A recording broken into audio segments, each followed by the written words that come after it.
Ray Donahue had been working the gutting line at the Penobscot Bay Fish Cooperative in Rockland, Maine, since the September after she turned 18, which was the September after her aunt's house became no longer available to her, which was the September after the state of Maine concluded that its formal obligation to her had been discharged.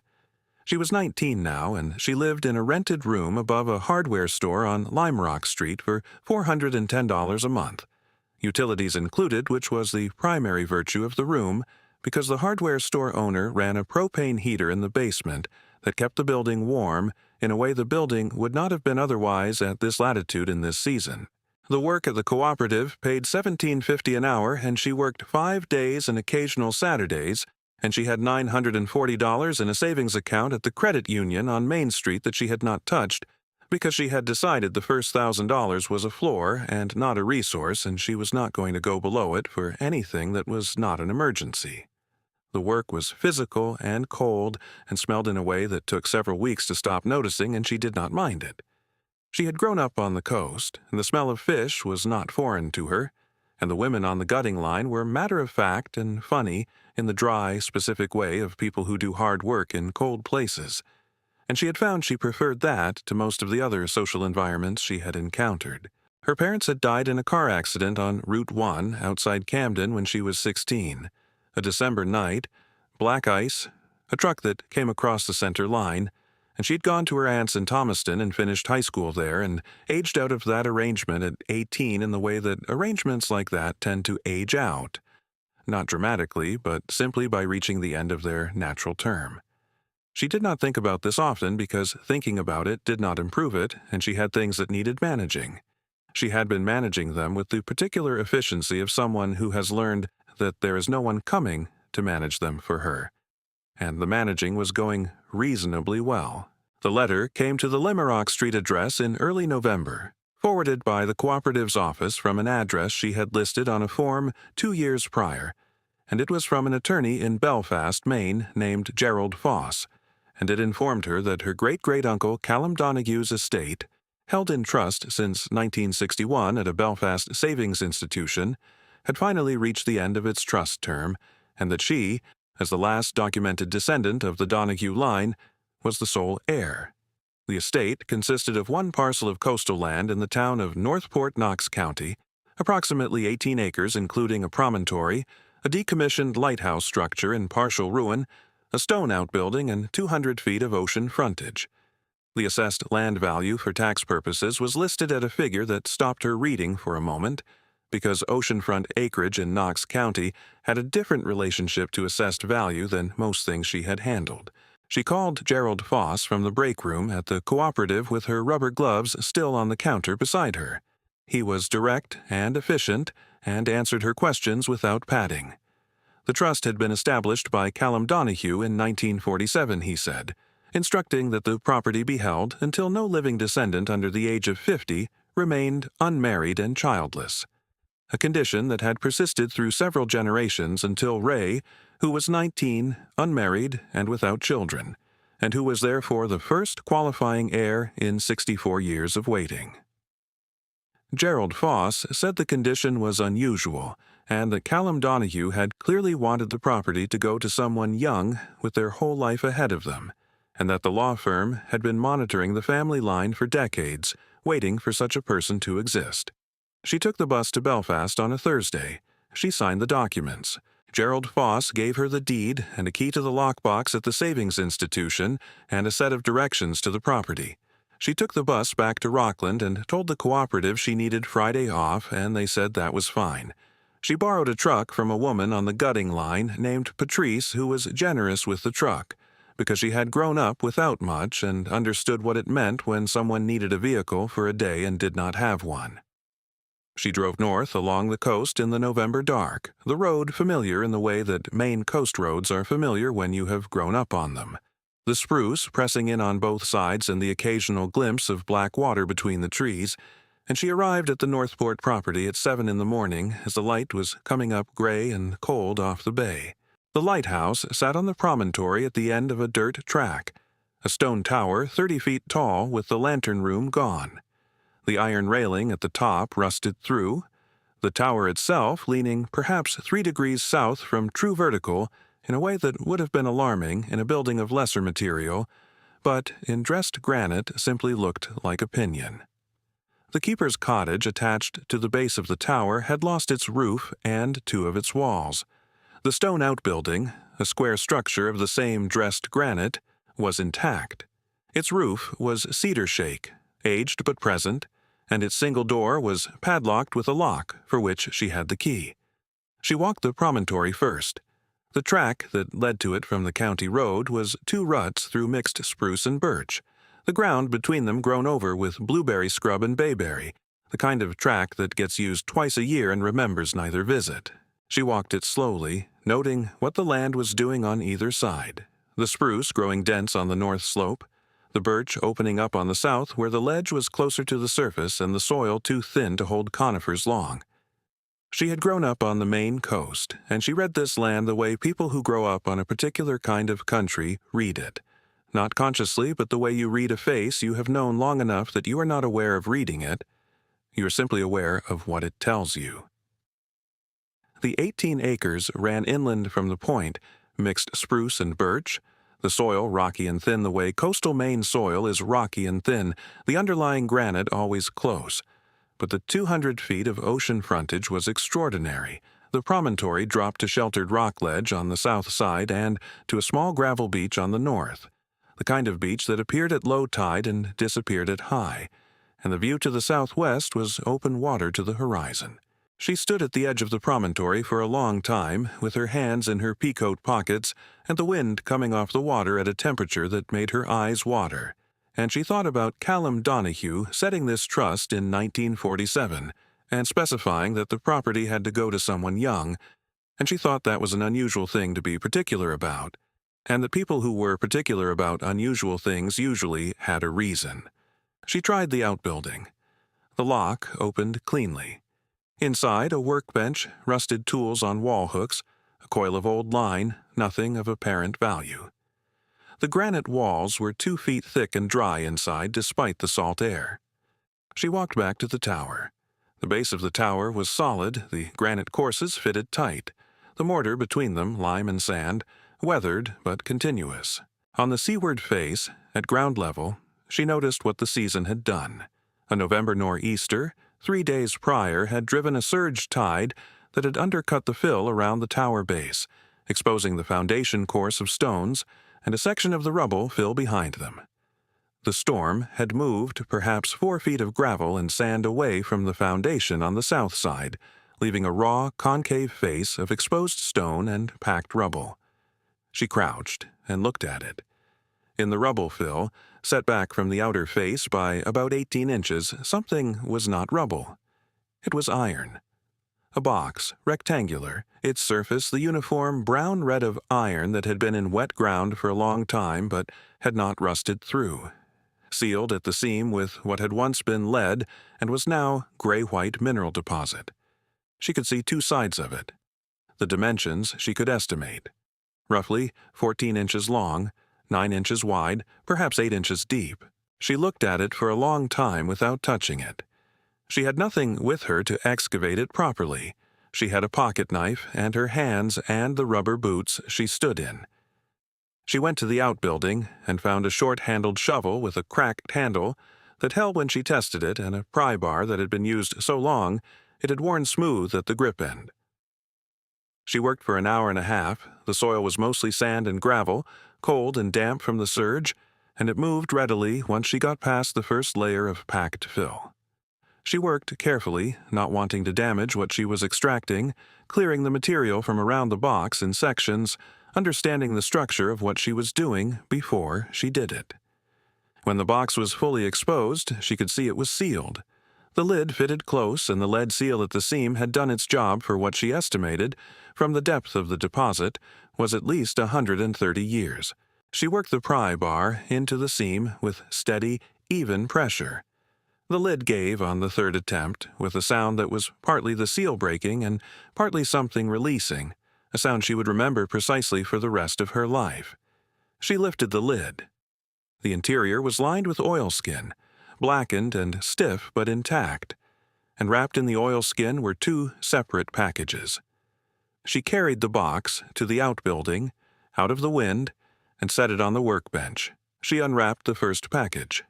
Coins, heavy, silver, large, the diameter of a silver dollar but thicker, their surfaces dark with tarnish but the design still legible. A cross on one side, a castle and a lion on the other, the edges milled in the old Spanish colonial style. She counted them out one by one onto the workbench. 89 coins. On 5 of them, she could make out partial dates: 1744, 1751, 1762, 1768, 1771. She set them in a row and looked at them. She unwrapped the second package. Gold coins, American, smaller than the silver ones, the obverse showing a liberty head, the reverse an eagle, the dates ranging from 1851 to 1879. She counted 34. The gold was bright, not tarnished, not corroded, the same color it had been when it was minted, because gold does not corrode, which is the thing about gold that makes it gold. She sat on the workbench stool and looked at both groups of coins on the workbench and thought carefully. She checked the box again. Under where the oilskin packages had rested, in the bottom of the box, a folded document and a letter. She unfolded the document. It was a land grant, handwritten on heavy paper, dated August 3, 1887, signed by the Knox County Register of Deeds, conveying to Callum Patrick Donahue 18 acres of coastal land in the town of Northport, including the promontory known locally as Donahue Point, together with all littoral rights, improvements, and appurtenances thereto. She set it aside and opened the letter. It was Callum's handwriting. She recognized it from the document, the same firm, careful hand, and it was dated March 14, 1891. He wrote that he had been the keeper of the Northport Light since 1879, and that in January of 1889, a 3-masted schooner had run onto the outer ledge in a nor'easter and broken up, and that he had put out in his dory in conditions that he acknowledged were beyond prudent, and had pulled 3 men from the water, the only survivors of a crew of 11. The 3 men had been carrying between them what they described as the contents of the captain's strong-box, which the captain had given them as they abandoned ship. A box of silver Spanish milled dollars accumulated over 30 years of West Indies trade, and a pouch of American gold pieces, the captain's private savings. The captain had gone down with the ship. The 3 men had been in such condition when Callum brought them in that the county doctor had not been certain 2 of them would survive. All 3 had survived. When they were well enough, they had given Callum the coins, the entire contents of the strong box, as payment for what he had done. He had tried to refuse. They had been insistent in the way of men who have almost drowned and understand clearly what the alternative would have been. He had accepted. He had not wanted to sell them because he did not trust the coin dealers who came through Rockport and Camden, and he did not want them in the house because he was a practical man and he knew that things kept visibly tended to become other people's business. He had buried them in the Tower Foundation in the spring of 1891, and he had never told anyone, including his wife, because his wife was a woman who worried, and he saw no reason to give her something to worry about. He wrote that he was leaving this letter in the box because he was 63 and had begun to think about what happened after, and because whoever found it should know the full story of where the coins came from and that they were legitimately his and legitimately theirs. He wrote, "The sea gives back what it takes, sometimes. This is one of those times." He signed it, Callum Patrick Donahue, Keeper, Northport Light. Ray read the letter twice on the workbench stool, once straight through and once again from the beginning, more slowly because she had found that the second reading of something important always produced things the first reading had not. The second reading produced the phrase about his wife, about how he had not told her because she worried. And she thought about that for a while. About a man who had pulled 3 people from drowning water in January and then tucked the evidence of it into a Lighthouse foundation because he did not want his wife to lie awake thinking about what he had been doing in that water. She thought that was both careful and slightly maddening, and that the two things were not contradictory. With the November light coming through the outbuilding door, the sound of the water audible around the corner of the tower, the wind in the spruce behind the building. She sat with it for a while. She had been 19 years old for 4 months. She had been alone, in the specific way she was alone, for 3 years. She had $940 in a credit union account on Main Street in Rockland. She thought about Callum and his dory going out in January in a nor'easter because 11 men were in the water, and he was the man with the dory. And she thought about the 3 men giving him their strongbox because they understood what he had done and wanted him to understand that they understood it. And she thought about Callum burying the box in the spring because he was a practical man who did not want his wife to worry and did not trust coin dealers. She thought that was a very particular and very complete character in a very short letter, and she read it a 3rd time to make sure she had it right, and she did. She drove back to Rockland and called Gerald Foss in the morning and told him what she had found, and he said he would refer her to a numismatic appraiser in Portland. The appraiser's name was David Arsenault, and he drove to Rockland on a Monday in a car that was considerably newer than anything on Lime Rock Street, and he set up his equipment on the cooperative's break room table, which was the largest, clean, flat surface Ray could offer, and she had wiped it down twice with bleach water because she understood the coins were going to sit on a surface that normally held fish lunches, and she did not want that to be a variable. She had laid out both groups of coins on separate pieces of clean cloth she had bought at the hardware store downstairs, the silver on the left, the gold on the right, the order she had unwrapped them in, which felt correct. In a car that was considerably newer than anything on Lime Rock Street, and he set up his equipment on the cooperative's break room table, which was the largest clean flat surface Ray could offer, and he worked through the coins with his loupe and his reference binders for 3 hours without commentary. When he was done, he put his loupe in his pocket and looked at her across the table.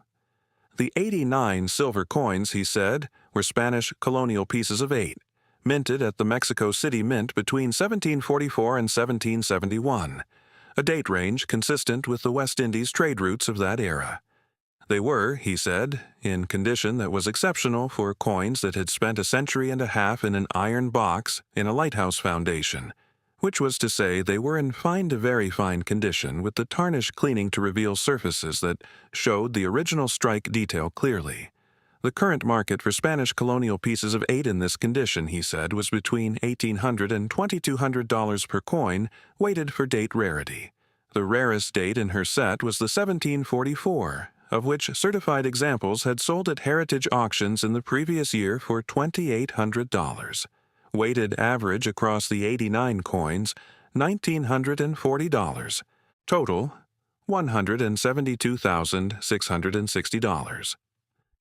The 34 American gold Liberty Head Eagles, he continued, were in excellent to mint condition. Gold did not corrode, as he noted, which she had already observed, and the date range of 1851 to 1879 included 3 coins that were considered key dates: an 1854 an 1858, and an 1875 CC, each of which in this condition would bring significant premiums at auction. He gave her per-coin values, and she wrote them on the back of a grocery receipt because it was the only paper she had. Total for the gold, $291,400. She did not react visibly. She wrote the numbers. She looked at them. David Arsenault said the collection would do well at a major auction house, Heritage, Stack's Bowers, and that given the documented provenance from Callum's letter, which was an unusual and appealing feature, the story would likely drive competitive bidding. He said she should not rush. She thanked him, and he drove his newer than Lime Rock Street car back to Portland, and she sat alone in the break room for 20 minutes, with her handwriting on the back of the grocery receipt. The land was assessed by a coastal real estate firm out of Camden that Gerald Foss recommended. Before the appraiser arrived, she walked the property again, this time with the deed in her pocket and the full knowledge that it was hers, which changed the walk in the way that ownership always changes the way you look at something. Not adding anything that was not there before, but making visible what you had been looking at without fully registering. She walked the small north beach at low tide and stood on the wet granite gravel with the water 10 feet out and understood that 200 feet of oceanfront in Knox County was not a casual thing, that it was the kind of thing people spent their whole adult lives trying to acquire and often never did, that Gerald Foss recommended. The appraiser walked the property on a clear December day with a tide chart and GPS equipment and spent 4 hours on the promontory and the inland acreage before sitting in her truck on the dirt track and showing her the numbers on his laptop. 18 acres of Knox County coastal land with 200 feet of oceanfront and a stone structure, he said in the current market, with the lighthouse as a distinctive feature even in its ruined state, was not a standard residential parcel. It had significant development potential as a private estate property or boutique hospitality site, subject to DEP review of the coastal shoreland zone. His range, $1.6 to $1.9 million. The stone tower itself, he noted, with structural assessment and restoration, could become a significant asset rather than a liability. There was a strong market for lighthouse properties among buyers seeking distinctive coastal estates, and the Knox County coast specifically was attracting that buyer profile. He said if she wanted to sell, she should sell in spring when the coastal market was active and the property showed at its best. She looked at the promontory through the truck windshield, the tower leaning its 3 degrees of opinion, the spruce dark against the winter sky, the water beyond it the particular gray-green of Penobscot Bay in December. She told him she would think about it. She went back to the gutting line. The coins sold at heritage auctions in February over 2 sessions, the Spanish silver first and the American gold a week later. The final total, after the house's commission, was $441,200. She did not sell the land. She hired a structural engineer from Rockland named Bill Hartman, who had done lighthouse work before, and he assessed the tower and told her the lien was stable, not progressive, not structural failure, but original settlement into the ledge on which it sat, the granite finding its resting angle in the first decade and holding it for a century and 40 years. The tower was, he said, more sound than it looked, which was the thing about granite that made it granite. She hired a roofer to assess the outbuilding and a contractor to quote the keeper's cottage walls and roof. She got 3 quotes on each. She sat with the numbers for 2 weeks. She was 19 years old. She had been working the gutting line for 14 months. She had $940 in the credit union account on Main Street, $441,000 from the coin sale, and 18 oceanfront acres in Knox County, with a stone lighthouse tower and a legally established provenance story that dated to 1891. She thought about Callum going out in his dory in January in a nor'easter because the alternative was not going, and she thought the only meaningful thing she could do with what the promontory had given her was to be worth the giving of it. She paid off the first year of the cottage restoration in cash and moved into the outbuilding while the work was done because it was weather-tight, and the owner of the hardware store on Lime Rock Street let her take the propane heater. She kept the gutting line job through the spring because she liked the women on the line and because the structure of the days mattered, and because she understood that money without work had a different quality than money with work, and she did not want to lose the habit. She stood on the promontory the first morning of May, with the bay visible all the way to the islands and the air coming off the water at a temperature that no longer made her eyes water, and the light on the tower the particular gold of early morning undressed granite, and she thought that Callum had been right about what the sea gives back, and she thought she would be here for a long time.